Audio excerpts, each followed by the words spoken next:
Olá a todos, sejam muito bem-vindos à nossa aula sobre marcadores glicêmicos na geriatria. É um prazer estar aqui com vocês.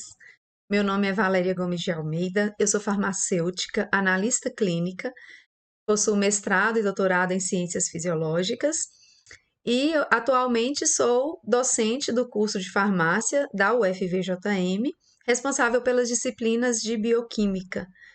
Também faço parte da equipe de professores coordenadores de estágio em análises clínicas e da equipe técnico-científica do Laboratório Escola de Análises Clínicas.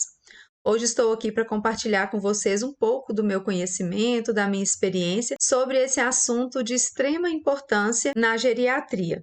Vamos começar.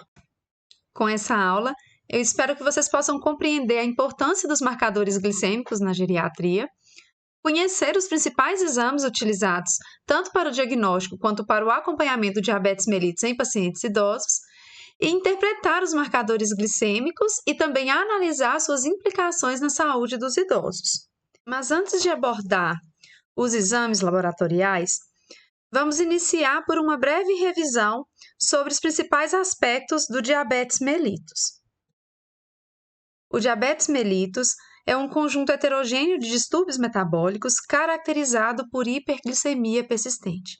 Então, qualquer situação que leve o indivíduo a apresentar altos níveis glicêmicos de forma persistente é caracterizado como diabetes mellitus.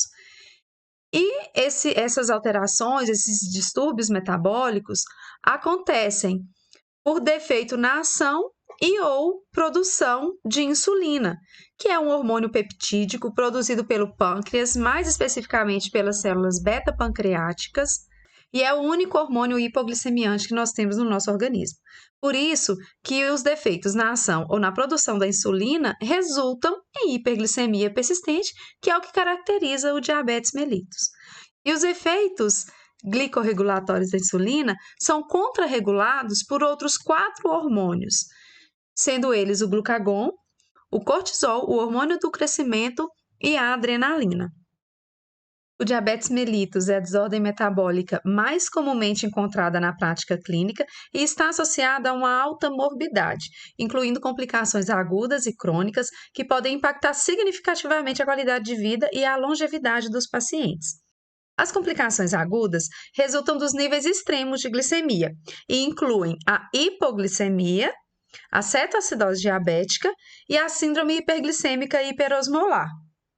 Já as complicações crônicas ou complicações tardias são aquelas que surgem ao longo dos anos, sendo resultado de alterações microvasculares e macrovasculares e incluem doenças cardiovasculares, retinopatia, nefropatia e neuropatia. A neuropatia pode levar à perda de sensibilidade e, em casos graves, ulcerações e amputações. E as complicações do diabetes reduzem bastante a qualidade de vida do paciente. Tem implicações importantes tanto para o seu núcleo familiar quanto para o sistema de saúde. Por isso, o manejo adequado dos pacientes com diabetes e a prevenção das complicações através de controle rigoroso da glicose, uma dieta adequada, prática de exercício físico, acompanhamento médico regular, são essenciais para diminuir os riscos de morbidade associada à doença. Atualmente são consideradas 4 classes de diabetes mellitus e essa classificação baseia-se na etiologia, ou seja, na origem do distúrbio. Então, nós temos o diabetes mellitus do tipo 1, que é uma doença autoimune que leva à destruição das células beta-pancreáticas produtoras de insulina. Por isso, o paciente vai apresentar uma deficiência completa de insulina. Esses pacientes são sintomáticos e o diagnóstico geralmente é realizado ainda na infância ou na adolescência. Já o diabetes do tipo 2 corresponde à maior parte, a maioria dos casos de diabetes mellitus, e sua prevalência é maior na população idosa.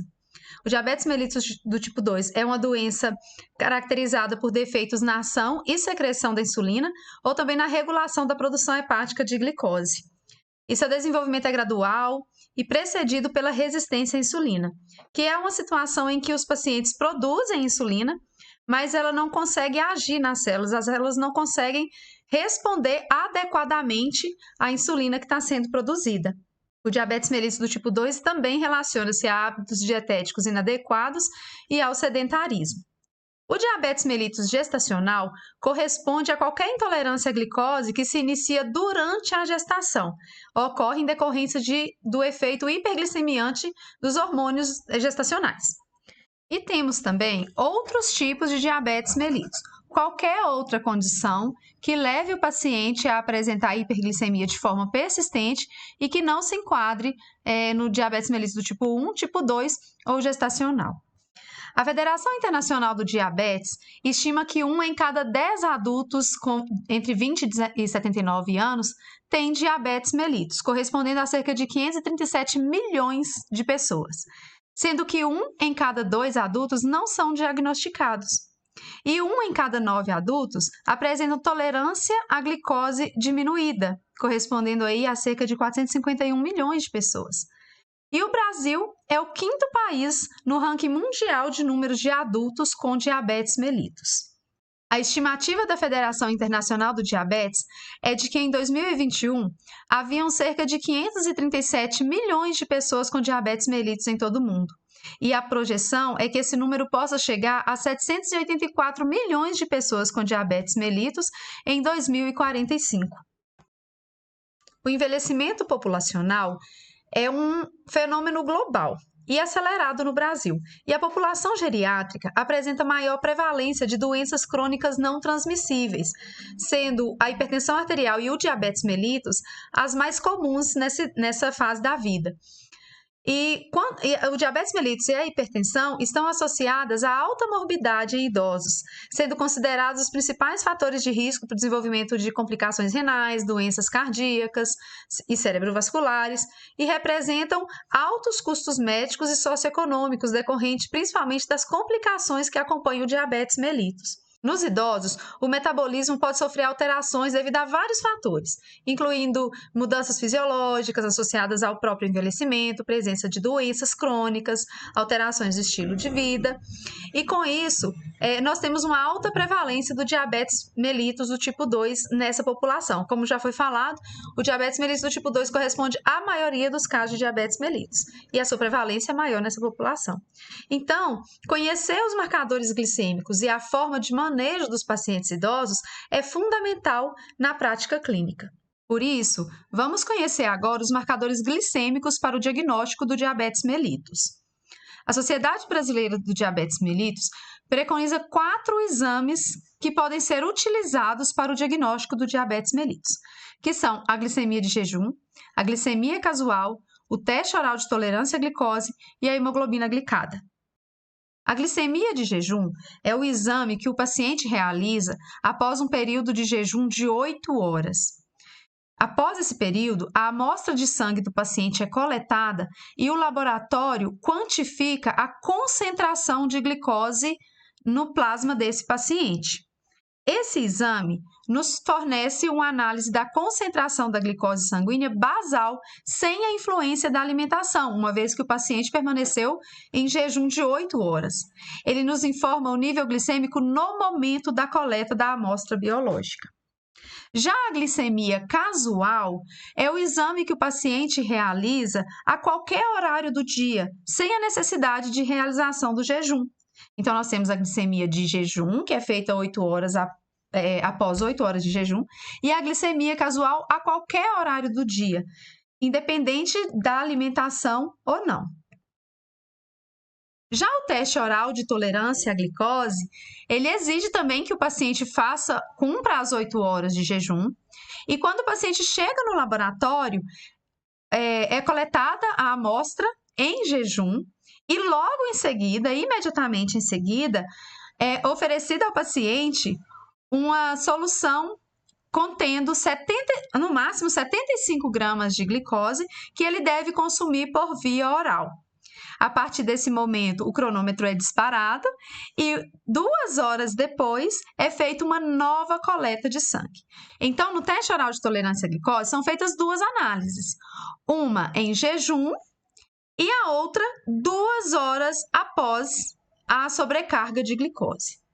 Esse exame, além de nos mostrar a glicemia basal sem a interferência da alimentação, nos mostra também a glicemia 2 horas após a sobrecarga de glicose, permitindo assim avaliar a resposta do organismo à sobrecarga de glicose.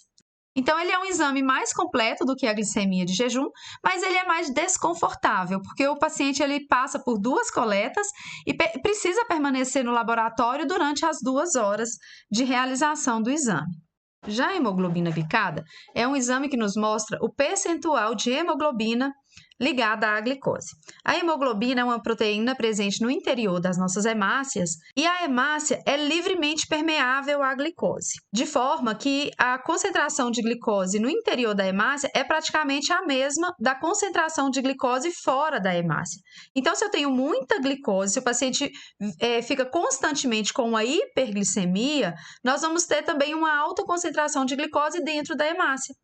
E lá na hemácia, a glicose liga-se ao resíduo amino de valinas da cadeia, amino terminal, né? De resíduos de valina da cadeia beta da hemoglobina. A hemoglobina de adultos ela é formada por 4 cadeias, sendo 2 cadeias alfas e 2 cadeias beta. Os resíduos terminais de valina das cadeias beta sofrem essa reação lenta e irreversível com a glicose, formando o que a gente chama de hemoglobina glicada, ou HbA1c, que é a representação da hemoglobina glicada. E a hemoglobina tem um tempo de vida de cerca de 120 dias.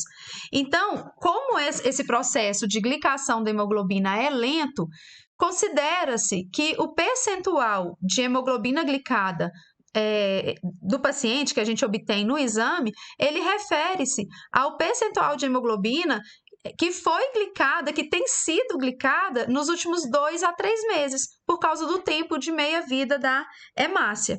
Então, esse exame avalia o controle glicêmico em longo prazo, né, nos dá uma ideia da glicemia do paciente nos últimos 3 meses. E para a realização desse exame, não há necessidade de jejum, ao contrário da glicemia de jejum e do teste oral de tolerância à glicose.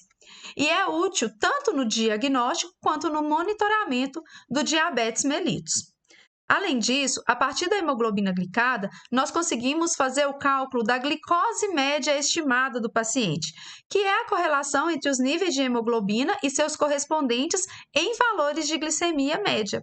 O cálculo para encontrar a glicose média estimada do paciente é a glicemia média estimada é igual a 28,7 vezes a hemoglobina glicada menos 46,7.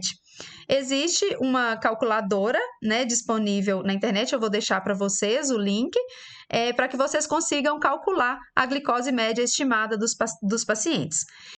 Então, para os pacientes que têm uma hemoglobina glicada abaixo de 5,7, que é considerado valor de referência, né, indica aí a ausência de diabetes mellitus, esses pacientes vão apresentar um nível equivalente de glicemia média estimada de 117 mg por decilitro, levando em consideração as flutuações que nós temos na concentração de glicose ao longo do dia, devido aos períodos de jejum e alimentação, né? Quando a hemoglobina glicada está entre 5,7% e 6,4%, corresponde à glicemia média estimada de 117 a 137 mg por decilitro e acima de 6,5%, a glicemia média de 140 mg por decilitro. Então, vamos falar dos valores de referência dos marcadores glicêmicos para o diagnóstico do diabetes mellitus. Quando o paciente, os valores considerados normais, né, os valores de referência para a glicemia, são de inferiores a 100 mg por decilitro para a glicemia de jejum, inferior a 140 mg por decilitro para o teste oral de tolerância à glicose, ou seja, 2 horas após a sobrecarga de glicose, e inferior a 5,7% para a hemoglobina glicada. Os pacientes que apresentam glicemia de jejum entre 100 e 126 mg por decilitro ou que apresentam teste oral de tolerância à glicose de 140 a 200 mg por decilitro ou hemoglobina glicada de 5,7 a 6,5% são considerados pré-diabéticos. Eles não têm valores normais para os marcadores glicêmicos, mas também não têm uma os valores estão alterados a nível de serem considerados diabéticos, né? Para serem considerados diabéticos, os pacientes precisam apresentar glicemia de jejum superior a 126 miligramas por decilitro, ou glicemia 2 horas após a sobrecarga de glicose acima de 200 miligramas por decilitro, ou hemoglobina glicada maior do que 6,5%. E quando a glicemia é medida a qualquer horário do dia, se ela estiver acima de 200 miligramas por decilitro e o paciente estiver apresentando sintomas clássicos do diabetes mellitus, ele também é classificado como diabético. Porém, para utilizar a glicemia ao acaso para o diagnóstico de diabetes mellitus, o paciente tem que estar apresentando os sintomas clássicos.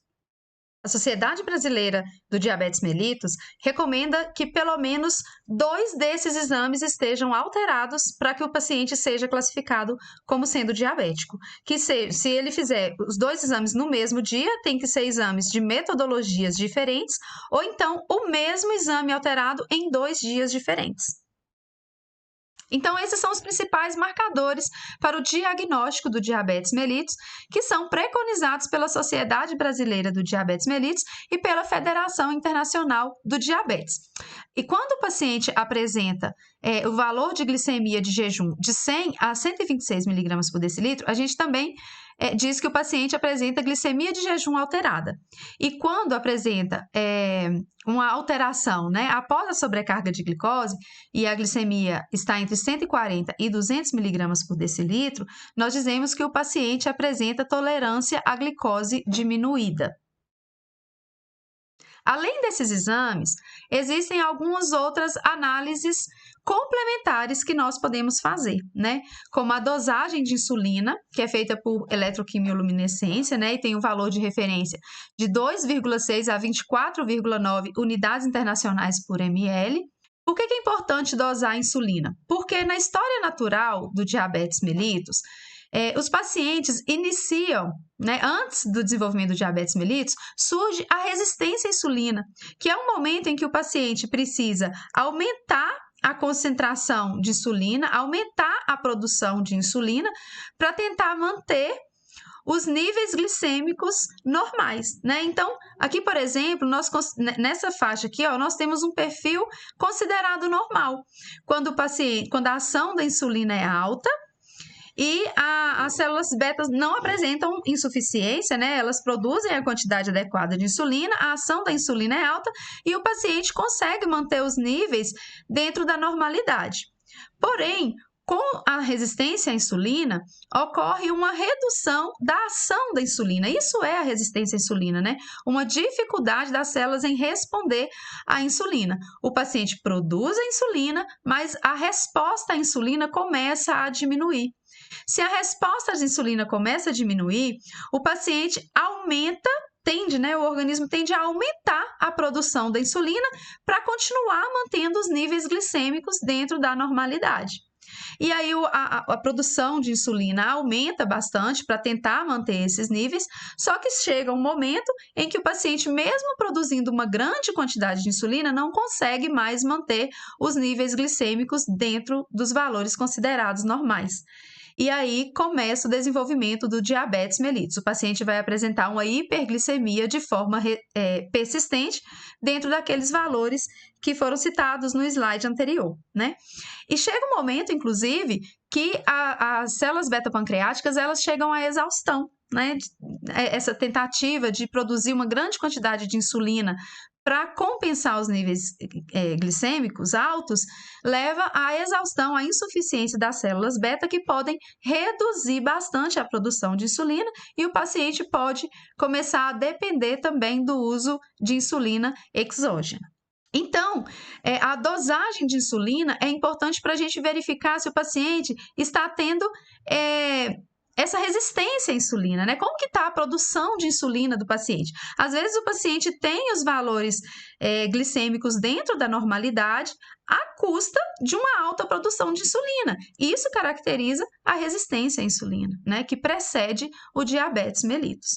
E a partir da dosagem de insulina, nós conseguimos calcular alguns índices que nos auxiliam no entendimento desse comportamento aqui da evolução da instalação, né, do diabetes mellitus, da resistência à insulina e do diabetes mellitus, que são o índice Roma-IR, o índice Roma-Beta, o índice Quick e o índice TIC.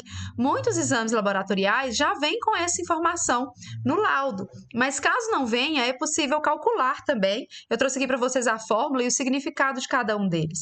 O índice Roma já tem sido descrito na literatura e utilizado por muitos artigos há mais tempo. E nós temos dois índices Roma, o índice Roma-IR e o índice Roma-Beta. O índice Roma-IR avalia a resistência insulínica e considera-se um valor normal para o índice IR até 2,1.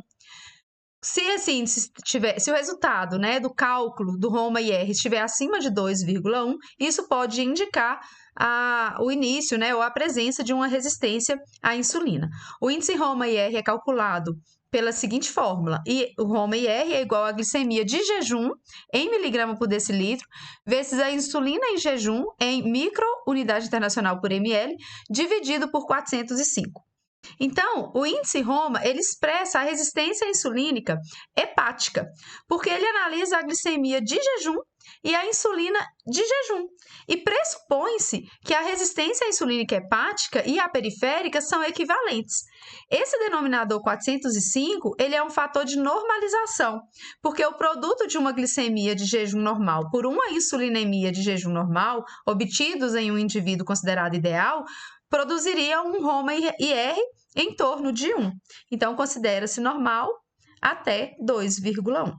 Já o índice Roma-Beta já é um outro cálculo, né, que vai ser 20 vezes a insulina em jejum, dividido pela glicose em jejum em milimol por litro, menos 3,5. Esse índice, esse cálculo, nos dará uma ideia da capacidade de secreção de insulina pelas células beta-pancreáticas. E o valor considerado ideal, né, na literatura é de 167 a 175. Já o índice TIG, ele correlaciona a concentração de triglicerídeos e a concentração de glicemia, ambos em jejum. O índice TIG também avalia a resistência insulínica. E por que relacionar os triglicerídeos com a glicemia? Porque a resistência à insulina afeta múltiplos processos metabólicos que levam ao aumento da produção e diminuição da depuração de triglicerídeos, resultando assim em hipertrigliceridemia. Então, correlacionar triglicerídeos e glicemia obtendo aí esse índice TIG, pode ser muito importante na avaliação da resistência insulínica. É mais um índice, ele é mais novo do que o índice Roma e nós não temos um valor de referência unânime para o índice TIG, embora muitos artigos, muitos estudos considerem um valor de corte comum para identificar a resistência insulínica a partir do índice TIG de 4,5. Porém, não existe um consenso de um valor de corte para o índice TIG. O índice Quick avalia a sensibilidade à insulina e não a resistência à insulina. Avalia a capacidade de secreção de insulina pelas células beta-pancreáticas e o valor de referência fica entre 167 e 175 e ele é calculado pela seguinte fórmula. O índice Quick é igual a 1 dividido pelo log da glicemia mais log da insulina. Eu vou deixar para vocês um caso clínico hipotético, uma situação hipotética, para que vocês avaliem a situação desse paciente, com relação aos marcadores glicêmicos. Então, imaginem um paciente masculino de 68 anos, 1,79 de altura, 92 quilos, que teve a última consulta médica há 5 anos, época em que sua glicemia em jejum estava em 99 miligramas por decilitro, então já estava próximo do valor superior considerado normal. Em seu histórico familiar, destaca-se que seu pai faleceu aos 49 anos por infarto agudo do miocárdio e sua avó materna era diabética. Recentemente, o paciente procurou o serviço de saúde devido a uma dor de cabeça persistente. No ato da consulta, ele estava com o PA de 120 por 90, sem febre, hidratado, função cognitiva preservada e sem alteração clínica significativa. Então, analise os resultados dos marcadores glicídicos e lipídicos do paciente e indique quais condutas devem ser tomadas. Então, eu trouxe para vocês o exame do paciente 7 dias após essa consulta. Então, o médico fez a prescrição, fez a indicação dos exames, né, a solicitação. O paciente esteve no laboratório, realizou os exames de glicemia de jejum, dosagem de triglicerídeos e colesterol, entre outros. Mas eu destaquei aqui somente esses para a gente discutir somente o perfil glicídico e também um pouquinho do perfil lipídico. Diante desses resultados, no retorno da consulta médica, o médico solicitou novos exames. Então, 60 dias após a consulta, o paciente apresentou os seguintes resultados de exame: insulina de 28,7, o teste oral de tolerância à glicose em 0 hora e em 2 horas, hemoglobina glicada, triglicerídeos e colesterol. Então, eu sugiro que vocês avaliem o resultado dos exames do paciente, calculem também esses índices, né, os índices Roma, o índice TIG, o índice Quick, e tentem identificar qual que seria, como que a gente enquadraria esse paciente, né, com relação a esses exames apresentados. Nós falamos até agora sobre o diagnóstico do diabetes mellitus. Mas e os pacientes que já têm diabetes mellitus? Como que é a conduta, né? Qual que é a meta glicêmica para esses idosos com diabetes mellitus? A adequação das metas glicêmicas para pacientes idosos com diabetes mellitus leva em consideração 3 pontos essenciais: a presença de fragilidade e sarcopenia no idoso, a função cognitiva e o risco de hipoglicemia, e a presença de comorbidades associadas e a expectativa de vida. Então, o que a Sociedade Brasileira de Diabetes Mellitus recomenda para o manejo de pacientes idosos com diabetes mellitus é que antes de iniciar o tratamento farmacológico da hiperglicemia, deve-se avaliar e definir a classe funcional para adequação das metas glicêmicas. E essa classe funcional é dividida em paciente idoso saudável, paciente idoso frágil ou comprometido e paciente muito comprometido. Na diretriz da Sociedade Brasileira do Diabetes Mellitus, tem todo o passo a passo para essa classificação, né, para classificar os idosos como saudável, frágil, comprometido ou muito comprometido. Também vou compartilhar com vocês o link da diretriz da Sociedade Brasileira do Diabetes Mellitus. Para os pacientes idosos considerados saudáveis, né, com funcionalidade preservada e boa saúde geral, recomenda-se manter o tratamento proposto para os pacientes com diabetes mellitus tipo 2 não idosos. E a meta terapêutica desses pacientes é manter a hemoglobina glicada menor do que 7,5%, a glicemia de jejum entre 80 e 130 mg por decilitro e a glicemia 2 horas após a sobrecarga de glicose, determinada pelo teste oral de tolerância à glicose, menor do que 180 mg por decilitro. Já para o paciente frágil ou comprometido, a meta terapêutica é manter a hemoglobina glicada menor do que 8%, glicemia de jejum entre 90 e 150 mg por decilitro e glicemia 2 horas após a sobrecarga de glicose menor do que 180. Para o paciente muito comprometido, o objetivo é evitar hipo ou hiperglicemia, manter a glicemia de jejum entre 100 e 180 mg por decilitro e a glicemia 2 horas após a sobrecarga de glicose menor do que 180 mg por decilitro. E para os pacientes frágeis ou comprometidos ou idosos muito comprometidos, dependendo do valor da hemoglobina glicada e também do índice de massa corporal, isso pode auxiliar na determinação da farmacoterapia.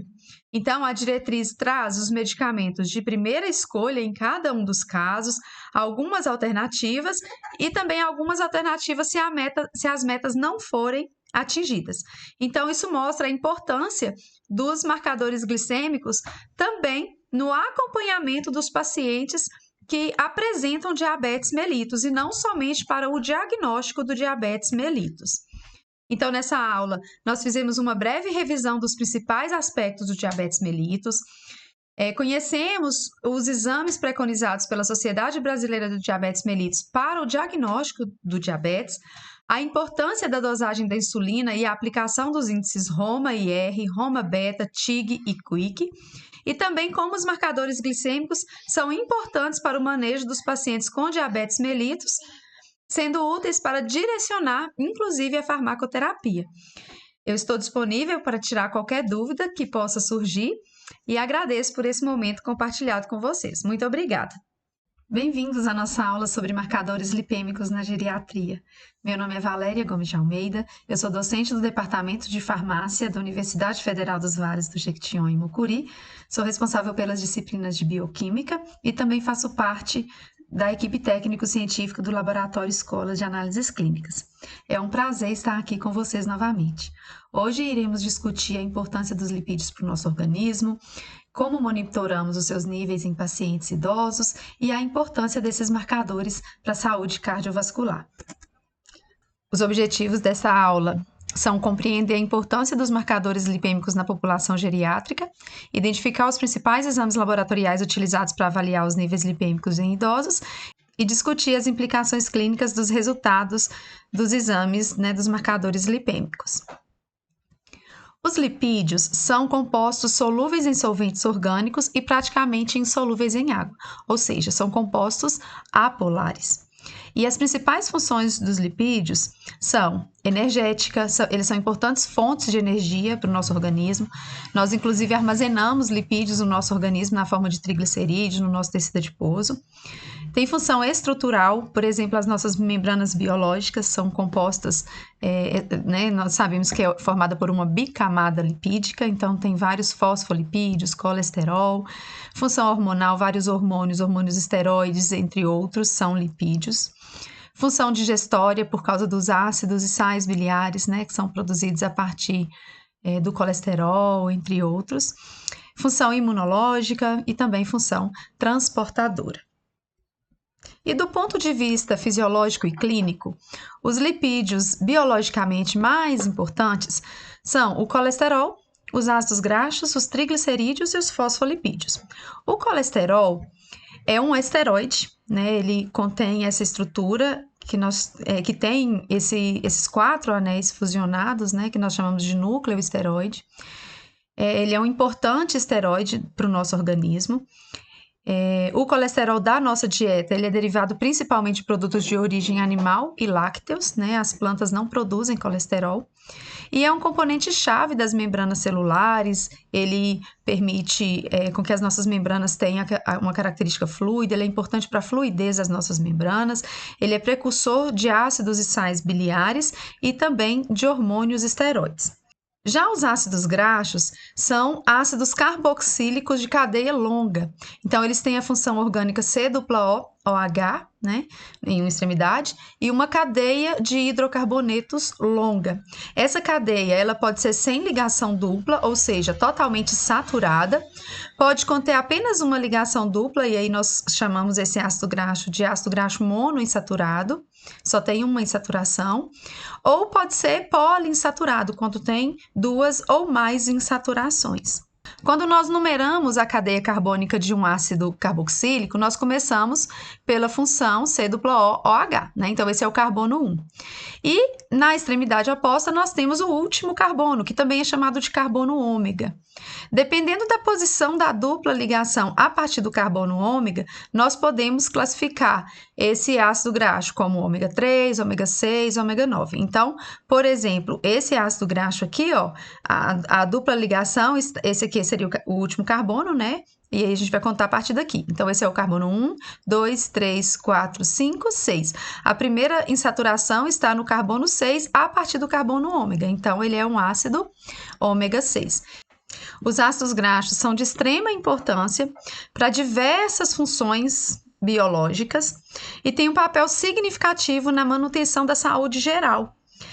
E na alimentação, recomenda-se que a gente tenha um equilíbrio entre a ingestão de ácidos graxos ômega 3 e ômega 6 na dieta para maximizar os seus benefícios à saúde. Os ácidos graxos ômega 3, eles são derivados principalmente de peixes gordurosos, algumas sementes de linhaça, de chia, nozes. O ômega 6 já está presente principalmente em óleos vegetais, mas nós também encontramos em nozes, sementes. E o ômega 9 nós encontramos em azeite de oliva, óleo de abacate e algumas oleaginosas. Os triglicerídeos são a principal forma de reserva de lipídios no nosso organismo. Nós armazenamos lipídio na forma de triglicerídeo no nosso tecido adiposo, nos nossos adipócitos. O triglicerídeo, a estrutura de um triglicerídeo, na verdade, é uma molécula, né, formada por ésteres de glicerol com 3 ácidos graxos. Então, aqui eu consigo observar nessa primeira parte aqui, ó, a molécula do glicerol, que é representada, né, que contém 3 carbonos, e cada um desses carbonos ligados a uma hidroxila. Essas hidroxilas do glicerol, elas estão esterificadas com ácidos graxos. Quando eu tenho somente um ácido graxo ligado a uma molécula de glicerol, eu tenho um monoglicerídeo. Quando são 2 ácidos graxos ligados a um glicerol, eu tenho um diglicerídeo. 3 ácidos graxos ligados a um glicerol, eu tenho um triglicerídeo. Então, os triglicerídeos, eles são importantes, uma importante forma de armazenamento de energia e eles também atuam na manutenção da temperatura corporal. Os fosfolipídios são moléculas formadas por uma cabeça polar que contém um radical fosfato e 2 caudas hidrofóbicas. Essas caudas hidrofóbicas geralmente são 2 ácidos graxos. E eles formam a estrutura básica das membranas celulares. As nossas membranas celulares são formadas por bicamadas fosfolipídicas, né? Então, nós temos aqui na camada superior um fosfolipídio, vários fosfolipídios, com a cabeça polar voltada para o ambiente aquoso e as caudas hidrofóbicas voltadas para o interior da membrana. E do lado oposto, nós temos exatamente a mesma estrutura, só que espelhada.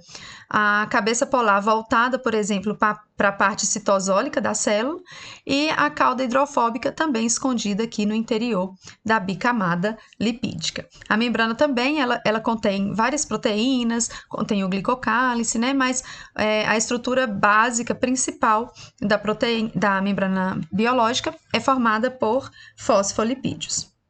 O transporte dos lipídios na nossa corrente sanguínea ocorre por meio de estruturas denominadas lipoproteínas, que são complexos macromoleculares formados por uma capa contendo fosfolipídios e colesterol, os fosfolipídios representados por essa estrutura aqui, ó, contendo a cabeça polar azul e 2 caudas hidrofóbicas, e o colesterol está sendo representado por essa estrutura.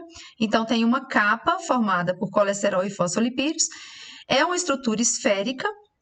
Na capa, nós podemos observar também a presença de várias proteínas, que na lipoproteína é chamada de apolipoproteína. Essas apolipoproteínas, elas têm importância no metabolismo das lipoproteínas, no direcionamento dessas lipoproteínas para o local onde elas vão ser utilizadas. Essas apolipoproteínas ativam enzimas, elas são extremamente importantes na estrutura e no metabolismo dessas lipoproteínas. E o interior da lipoproteína, né, o núcleo, é um núcleo hidrofóbico, que contém os lipídios que estão sendo transportados. Então, nós podemos ter aqui no núcleo hidrofóbico éster de colesterol, ácido graxo livre e triglicerídeo. O que é um éster de colesterol? Um éster de colesterol é uma estrutura formada pela esterificação de um ácido graxo à hidroxila do carbono 3 do colesterol. Quando essa hidroxila está livre, não está ligada a um ácido graxo, nós chamamos essa estrutura do colesterol de colesterol livre, porque a hidroxila está livre. Quando a gente tem a esterificação de um ácido graxo na hidroxila do colesterol, nós chamamos esse conjunto ácido graxo mais colesterol de éster de colesterol. Então, retomando aqui sobre a estrutura das lipoproteínas, no núcleo hidrofóbico nós teremos as moléculas com mais característica apolar, ou seja, os ésteres de colesterol, ácido graxo livre, triglicerídeos e outros lipídios que precisam ser transportados. E na capa nós teremos os fosfolipídios e o colesterol, e o colesterol livre, né, neste caso, com as porções polares voltadas para o ambiente aquoso, além da presença das proteínas, que na lipoproteína é chamado de apolipoproteína. E as lipoproteínas são divididas em classe de acordo com o seu volume e a sua densidade. Então, nesse slide aqui eu tenho representado um gráfico, né, esquemático. Nesse eixo eu tenho representado o volume, ele cresce nesse sentido, então aqui é uma região de menor volume, aqui é uma região de maior volume. E desse outro lado eu tenho representado a densidade. Notem que o eixo da densidade ele está invertido, então nessa região aqui eu tenho as partículas de menor densidade e aqui as partículas de maior densidade. E seguindo uma ordem decrescente de densidade, nós temos a VLDL, ou lipoproteína de muito baixa densidade, a IDL, ou lipoproteína de densidade intermediária, LDL, lipoproteína de baixa densidade, e HDL, lipoproteína de alta densidade. Independente da classe, todas as lipoproteínas contêm a capa de fosfolipídio, colesterol e proteína, e o interior contendo éster de colesterol, triglicerídeo e ácido graxo livre. O que vai mudar de uma classe para outra, né, além do volume e da densidade, é o conteúdo, é a proporção de cada um desses componentes. Por exemplo, HDL e LDL têm um conteúdo de proteína maior do que quilomicron e VLDL. Quilomicron e VLDL são ricas, transportam principalmente triglicerídeos no seu interior. Tem uma proporção muito maior de triglicerídeo quando comparado aos ésteres de colesterol.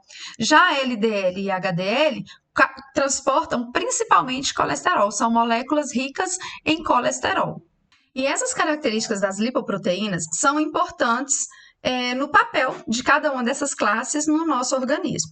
Então, quilomicron e VLDL são ricas em triglicerídeos, por isso são responsáveis pela entrega de triglicerídeos para os nossos tecidos. Já HDL e LDL são ricos em colesterol, então são responsáveis pelo transporte de colesterol. Assim, se tivermos um distúrbio no metabolismo de quilomicron e VLDL, isso vai implicar em uma hipertrigliceridemia, enquanto se tivermos um distúrbio no metabolismo de LDL ou HDL, podemos desenvolver uma hipercolesterolemia. O quilomicron é produzido pelos nossos enterócitos, a partir dos lipídios da dieta. E eles são liberados dos enterócitos na corrente linfática, depois atingem a corrente sanguínea. Aqui eu tenho representado em vermelho um capilar periférico, tá? Aqui embaixo tem a representação do fígado e aqui em cima os nossos tecidos periféricos. Então, vamos acompanhar aqui para ver como que acontece o transporte de lipídios através dessas classes de lipoproteínas. O quilomicron, que é produzido no intestino, ele tem um conteúdo rico de triglicerídeo. Ele nasce lá no nosso intestino, contendo uma apolipoproteína importante que faz parte da identidade do quilomicron, que é a ApoB48. Na corrente sanguínea, ele recebe do HDL a ApoE, que está representada aqui em verde, e a ApoC2, que está representada em vermelho. A ApoC2 é responsável por ativar a lipoproteína lipase, que quebra os triglicerídeos do quilomicron, liberando os ácidos graxos para serem convertidos em novos triglicerídeos e armazenados no tecido adiposo ou utilizado pelos tecidos como fonte de energia. E aí, após o trabalho da lipoproteína lipase, o quilomicron vai diminuir bastante o conteúdo de triglicerídeo. Então, ele vai ficar menor, com uma pequena quantidade de triglicerídeo, e nós chamamos essa partícula de quilomicron remanescente. O quilomicron remanescente é capturado pelo hepatócito através de um receptor na superfície do hepatócito, né, que reconhece a ApoE e internaliza o quilomicron e termina o metabolismo do quilomicron aqui no fígado. Então, o transporte dos lipídios da dieta, principalmente triglicerídeos da dieta, é feito através do quilomicron. O papel do quilomicron é entregar os triglicerídeos da dieta para os tecidos periféricos e para o fígado. Por outro lado, nós temos a VLDL, que é muito parecida, né, com o quilomicron, só que a VLDL ela é produzida pelo fígado. E o papel da VLDL é entregar triglicerídeo, que é produzido no fígado para os tecidos periféricos, triglicerídeo e outros lipídios, né, que são produzidos no fígado para o tecido periférico. Eu falo triglicerídeo porque ela tem um conteúdo maior de triglicerídeo. E ela nasce assim, ó, com um conteúdo grande de triglicerídeo e contendo a apolipoproteína B100, que é a identidade da VLDL. E na corrente sanguínea, a VLDL recebe do HDL a ApoE, representada em verde, e também a ApoC2. Semelhantemente ao que aconteceu com o triglicerídeo, VLDL vai ativar a lipase lipoproteica no capilar, na parede dos capilares dos tecidos periféricos, que vai retirar o grande conteúdo de triglicerídeo da VLDL, a maior parte dos triglicerídeos da VLDL, que vão ser capturados pelas células do tecido periférico ou para ser depositado na forma de triglicerídeo no tecido adiposo ou para ser utilizado como fonte de energia. E o que sobra da VLDL, a gente chama de remanescente de VLDL. Esse remanescente de VLDL passa por um processo de troca de lipídios com HDL.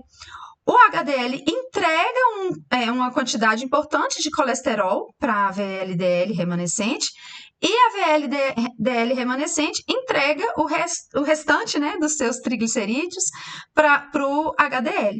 Então, agora, a VLDL vai ficar com um conteúdo importante de colesterol. E aí vai mudar a densidade dessa partícula. Ela deixa de ser chamada de VLDL e passa a ser chamada de IDL. Agora, ela sai de uma densidade muito baixa para uma densidade intermediária. Então, ela se transforma na IDL, com o menor conteúdo de triglicerídeo. Essa IDL se transforma na LDL, a lipoproteína de baixa densidade. Qual que é o papel da LDL? Entregar colesterol para os nossos tecidos. A LDL contém ainda a ApoB100, lembra que a ApoB100 é a identidade da VLDL, ela está presente tanto na VLDL, quanto na IDL, quanto na LDL. E essa ApoB100 é reconhecida pelas células do nosso tecido periférico por um receptor chamado de receptor de LDL, ou LDLR. Esse receptor reconhece a ApoB100 e internaliza a partícula de LDL, e assim a gente consegue entregar colesterol para os nossos tecidos. E qual que é o papel do HDL? O HDL, além de funcionar como um reservatório, né, de apolipoproteínas e participar do metabolismo das outras lipoproteínas na corrente sanguínea, ele tem um papel fundamental que é a retirada do excesso de colesterol dos nossos tecidos. HDL é produzido pelo fígado, ele sai do fígado numa forma discoide, que a gente chama de HDL nascente, com baixo conteúdo de colesterol, e ele passa fazendo uma fiscalização do nosso tecido, né? E caso exista algum excesso de colesterol nos nossos tecidos, esse excesso é entregue para o HDL, e o HDL volta então para o fígado, né? Ele faz todo esse papel dele na corrente sanguínea, mas depois ele retorna para o fígado, levando o excesso de colesterol para que o fígado elimine do nosso organismo através da bile, né? Então, resumindo, quilomicron e VLDL são responsáveis pela entrega de triglicerídeo para os nossos tecidos. Porém, o quilomicron é produzido no intestino, enquanto o VLDL é produzida no nosso fígado. O metabolismo da VLDL resulta com a formação da LDL, né? Então, VLDL é transformada em IDL após a troca de colesterol e triglicerídeo com HDL, e depois é transformada em LDL. O papel de LDL é entregar colesterol para os nossos tecidos, e um dos principais papéis da HDL é remover o excesso de colesterol dos nossos tecidos e levar para o fígado eliminar do nosso organismo. Então, novamente, se tivermos um distúrbio no metabolismo de quilomicron e VLDL, podemos desenvolver uma hipertrigliceridemia, enquanto um distúrbio no metabolismo de LDL ou de HDL pode nos levar a uma hipercolesterolemia. O excesso de LDL na corrente sanguínea está relacionado também com a formação de placas ateroscleróticas e um maior risco cardiovascular. Por outro lado, uma quantidade maior de HDL já é mais protetora, né? Nos protege dos eventos cardiovasculares, justamente pelo fato do HDL remover o excesso de colesterol dos nossos tecidos e levar para a metabolização hepática. E os distúrbios que acontecem em qualquer fase do metabolismo lipídico, que ocasione alterações nos níveis séricos das lipoproteínas, são chamados de dislipidemias. E as dislipidemias geralmente são assintomáticas. Daí a importância de termos, né, marcadores, exames laboratoriais que nos permitem identificar a presença das dislipidemias, uma vez que na maioria das vezes são assintomáticas. As dislipidemias, elas podem ser classificadas em dislipidemias primárias ou secundárias. As dislipidemias primárias são aquelas que têm origem genética, são mais intensas e podem apresentar sintomas. Os sintomas comuns da dislipidemia incluem o arco córneo, xantomas e xantelasmas, que são decorrentes da deposição de gordura nos nossos tecidos. A dislipidemia primária mais comum é a hipercolesterolemia familiar, que está relacionada, né, com alterações, mutações em genes que determinam as concentrações plasmáticas do colesterol LDL. E aí já foi identificada alterações em 4 genes. O gene do receptor de LDL, né? Então, aqui eu tenho uma representação do que acontece normalmente. A LDL, que contém a ApoB100, é reconhecida pelo receptor de LDL e, assim, ela é internalizada. Com isso, nós conseguimos remover o excesso de LDL da corrente sanguínea. Se o paciente tiver uma alteração genética no receptor de LDL, ele não vai conseguir internalizar as partículas de LDL e, por isso, elas vão acumular-se na corrente sanguínea. Disfunção no gene da ApoB100 também vai ter o mesmo efeito. A ApoB100 alterada não vai ser reconhecida pelo receptor de LDL e aí, por isso, a LDL não vai ser internalizada e vai acumular-se na corrente sanguínea. Foi identificado também que a alteração nesses 2 genes, o RHOA e o PCSK9, também são proteínas relacionadas com o metabolismo da LDL, né? E a alteração nesses genes também pode levar ao acúmulo de LDL na corrente sanguínea, e é uma das causas também da hipercolesterolemia familiar. Também podemos ter dislipidemias secundárias a doenças e estilos de vida inadequado. Entre eles, insuficiência renal crônica, síndrome nefrótica, diabetes mellitus, hipotireoidismo, obesidade, tabagismo, etilismo, ingestão excessiva de gorduras trans e sedentarismo. E qual a importância do estudo das dislipidemias na população geriátrica?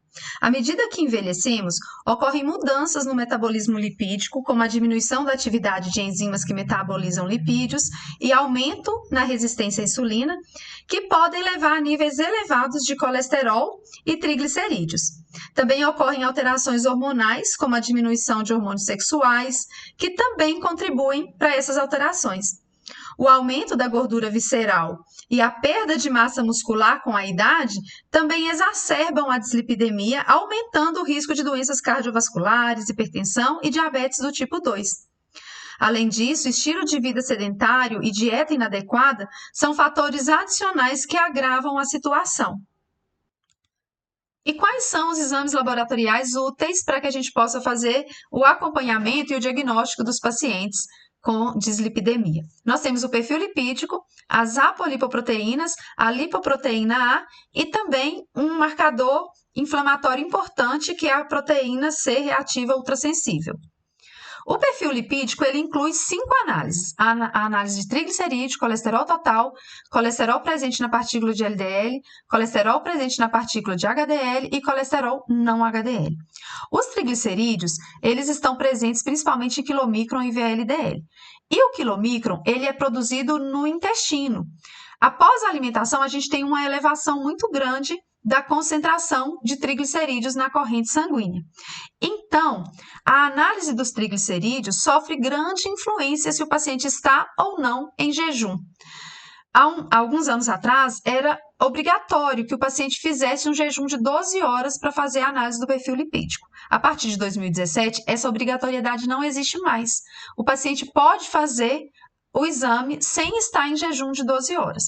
Cabe ao laboratório constar no laudo se o paciente estava ou não em jejum no momento da coleta, uma vez que os valores de referência vão ser diferentes. Os valores de referência sofrem interferência da alimentação. Então, se o paciente estiver em jejum, vai ter um valor de referência. Se ele não estiver em jejum, vai ter outro valor de referência. E qual que é a interpretação da análise dos triglicerídeos? O paciente vai apresentar uma hipertrigliceridemia, geralmente em decorrência da diminuição da hidrólise dos triglicerídeos da corrente sanguínea, que estão presentes em quilomicrons e VLDL, pela lipoproteína lipase, ou em decorrência do aumento da síntese de VLDL. A hipertrigliceridemia associa-se a baixos níveis de HDL e altos níveis de LDL. E níveis muito elevados de triglicerídeos, geralmente superiores a 1.000 mg por decilitro, pode levar à pancreatite e relaciona-se com um pior prognóstico e maior mortalidade dos pacientes que vêm a desenvolver a pancreatite.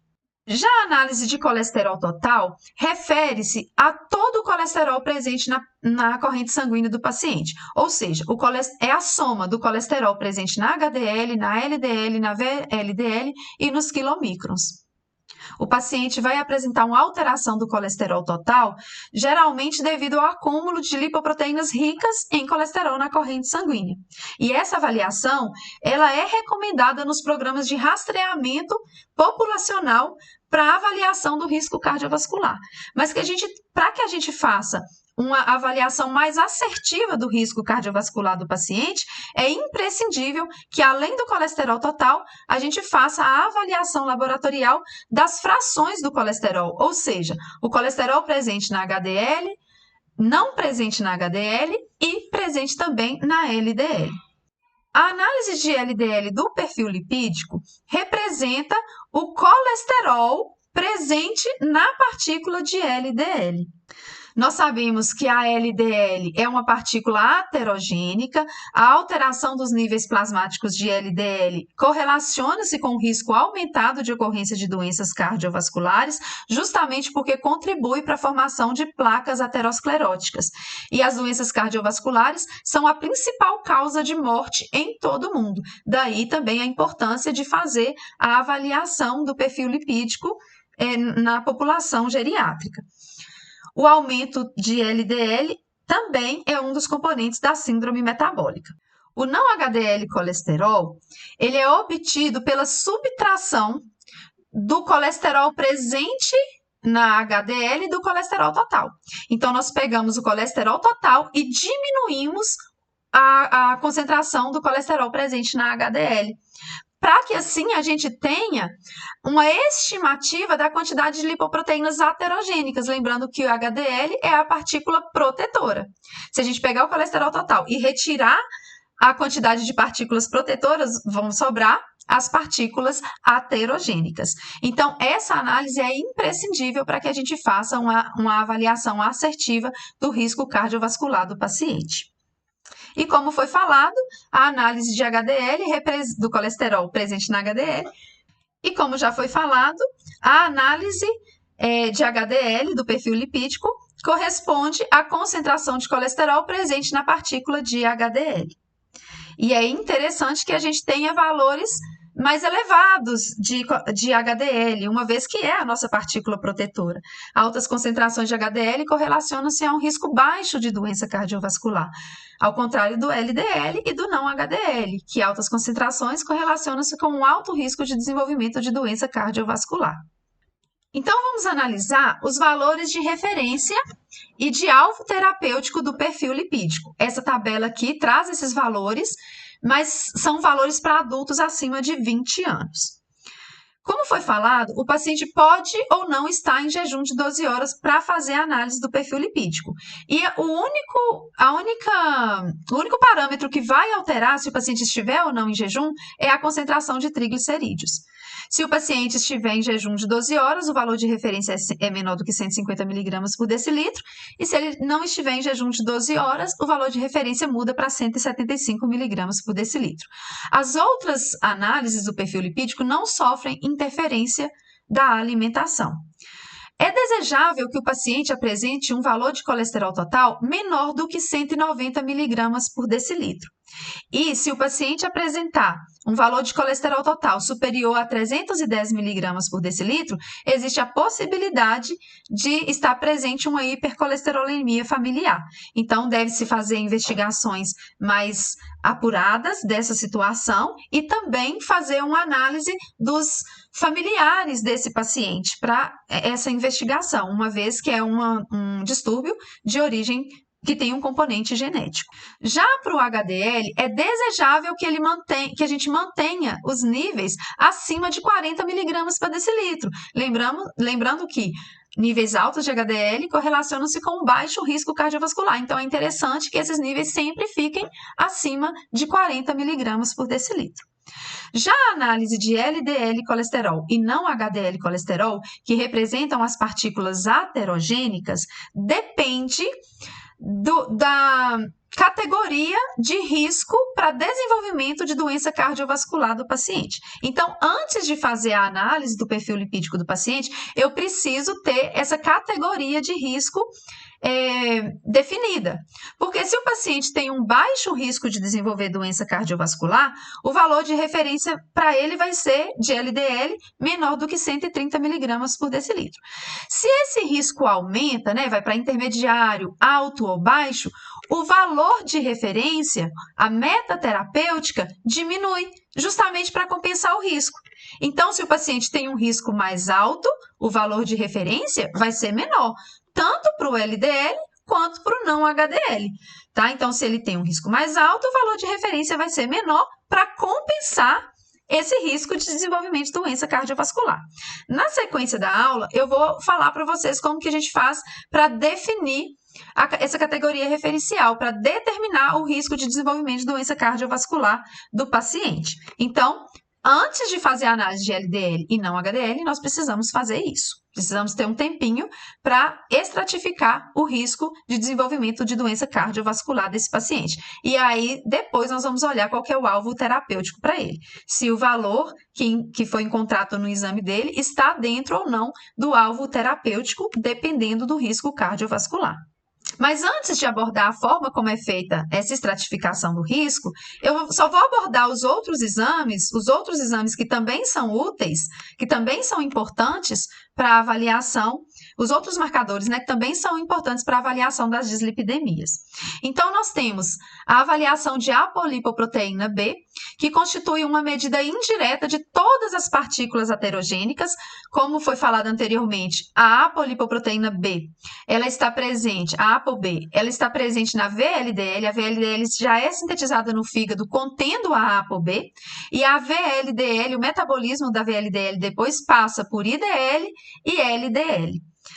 E na sequência aqui eu vou falar para vocês da lipoproteína A, que é uma partícula muito parecida com a LDL e que também contém a apolipoproteína B.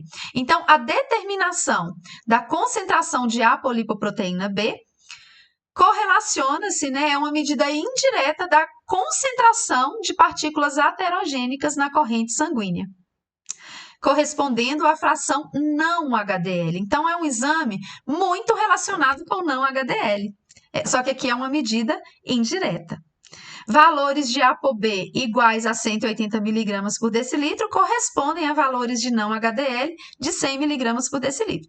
Valores de ApoB de 120 miligramas por decilitro correspondem ao não HDL de 160 miligramas por decilitro. Porém, a dosagem de ApoB não mostra superioridade à dosagem do não HDL na previsão do risco cardiovascular. Então, a Sociedade Brasileira de Cardiologia não recomenda a avaliação rotineira de ApoB. É mais vantajoso continuar avaliando o não HDL. Já a apolipoproteína A, ela é a principal apolipoproteína do HDL e ela fornece uma boa estimativa da concentração de HDL na corrente sanguínea. O valor de referência da ApoA1 é maior do que 120 miligramas por decilitro para homem e 140 miligramas por decilitro para mulheres. A dosagem de ApoA1 também não mostra superioridade à dosagem de HDL na previsão de risco cardiovascular. A lipoproteína A é uma partícula de lipoproteína presente no sangue que tem uma estrutura muito parecida com a estrutura do LDL, mas ela tem uma apolipoproteína A+, uma apolipoproteína adicional, chamada de apolipoproteína A. O que diferencia a LPA do LDL é a presença dessa apolipoproteína A, que está ligada covalentemente à apolipoproteína B100, da partícula de LDL. E a ApoA, ela tem uma estrutura semelhante à do plasminogênio, que é uma proteína envolvida na dissolução de coágulos sanguíneos. Altos níveis de LPA no sangue são um fator de risco independente para doenças cardiovasculares na população em geral. Porém, sua análise não é recomendada de rotina para avaliação do risco de doença cardiovascular na população em geral, mas sua determinação deve ser considerada na estratificação de risco em indivíduos com história familiar de doença aterosclerótica e também na hipercolesterolemia familiar. E temos também alguns marcadores inflamatórios. Diversos estudos têm mostrado a associação entre a inflamação e a ocorrência de doenças cardiovasculares. E a Sociedade Brasileira de Cardiologia recomenda a proteína reativa ultrassensível para estratificação do risco cardiovascular. Então, é um dos exames que a gente pode utilizar para fazer estratificação do risco cardiovascular. A proteína C reativa é uma proteína de fase aguda produzida pelo fígado, e esse exame ultrassensível, ele detecta quantidades muito pequenas da proteína C reativa. Então, a interpretação é a seguinte: para a proteína C reativa ultrassensível, concentrações menores do que 1 mg por litro indicam baixo risco cardiovascular, de 1 a 2 mg por litro, médio risco cardiovascular, um alto risco quando está acima de 2 e um risco muito alto quando está acima de 10 mg por litro. Porém, a utilização da proteína C reativa ultrassensível não é recomendada para estratificação de risco em pacientes que possuam doença aterosclerótica, diabéticos ou que possuam alto risco cardiovascular global. Então, vamos ver como que é feita a estratificação de risco para o desenvolvimento de doença cardiovascular. É importante mencionar que um evento coronário agudo geralmente é a primeira manifestação da doença aterosclerótica em pelo menos metade dos pacientes que apresentam essa complicação. Então, identificar os indivíduos assintomáticos que estão mais predispostos é muito importante para a prevenção efetiva com a correta definição das metas terapêuticas. A estimativa do risco de doença aterosclerótica leva em consideração o risco associado a cada um dos fatores de risco e a potenciação causada por sinergismo entre alguns desses fatores. Para calcular o risco cardiovascular, a Sociedade Brasileira de Cardiologia recomenda o score de risco global, que estima o risco de infarto no miocárdio, de acidente vascular encefálico ou insuficiência cardíaca, fatais ou não fatais, ou insuficiência vascular periférica em 10 anos. Ele deve ser utilizado na avaliação inicial ou em pacientes em uso de estatinas, que estão em prevenção primária, entre os indivíduos que não foram enquadrados nas condições de muito alto ou alto risco. E a Sociedade Brasileira de Cardiologia tem uma calculadora em que ela adaptou esse score de risco global para um score de risco na população brasileira. Então, é recomendado que a gente use a calculadora da Sociedade Brasileira de Cardiologia para estratificar o risco cardiovascular do nosso paciente. Utilizando a calculadora, nós podemos classificar o paciente com risco muito alto, alto, intermediário ou baixo e, a partir disso, determinar a meta terapêutica para o paciente. Uma informação importante é que para pacientes que estão em prevenção primária, ou seja, estão em uso de hipolipemiante, nós devemos multiplicar o colesterol total por 1,43 antes de utilizar a calculadora da Sociedade Brasileira de Diabetes mellitus. E deve-se também lembrar que essa avaliação ela é dinâmica, pois se o paciente ele está fazendo controle dos fatores de risco, se ele está tendo intervenção farmacológica ou não farmacológica, isso vai reduzir o risco calculado para o paciente. Mas se o paciente estiver fazendo uso de medicamentos hipolipemiantes, mesmo que o valor absoluto de LDL alcançado seja muito menor que a meta atual preconizada, a dose e a intensidade de tratamento não devem ser modificadas. Aqui eu tenho um print da calculadora para estratificação do risco cardiovascular. Vocês também podem acessar pelo QR Code, mas eu posso deixar o link para vocês. Então, quando a gente clica aqui, nós somos direcionados para a calculadora e nós vamos informando todas as informações do paciente, né, que a gente tem que levar em consideração para calcular o risco cardiovascular, e no final ele nos dá o resultado do risco cardiovascular daquele paciente e a meta terapêutica para aquele paciente. Também existe a opção de aplicativo, que pode ser baixado tanto no App Store ou no Google Play. E aí eu vou deixar aqui para vocês também o QR Code, mas está presente lá no site da Sociedade Brasileira de Cardiologia também, para quem desejar. Para finalizar, vou deixar uma situação hipotética aqui da paciente Ana Souza, com todas as informações que são relevantes para que vocês consigam usar a calculadora da Sociedade Brasileira de Cardiologia e estratificar o risco para essa paciente. Então, nessa aula, nós vimos uma revisão sobre as principais classes de lipídios, suas funções, o metabolismo das lipoproteínas, vimos os exames úteis para avaliação do risco cardiovascular, o significado de cada um deles e como que a gente faz a interpretação dos valores de referência do perfil lipídico. Lembrando que para LDL e não HDL é imprescindível a gente ter inicialmente a avaliação do risco cardiovascular do paciente para avaliar se ele está ou não dentro da meta terapêutica. O valor de referência corresponde à meta terapêutica para o paciente, dependendo do risco cardiovascular que ele apresente. Coloco-me à disposição de vocês. Forte abraço.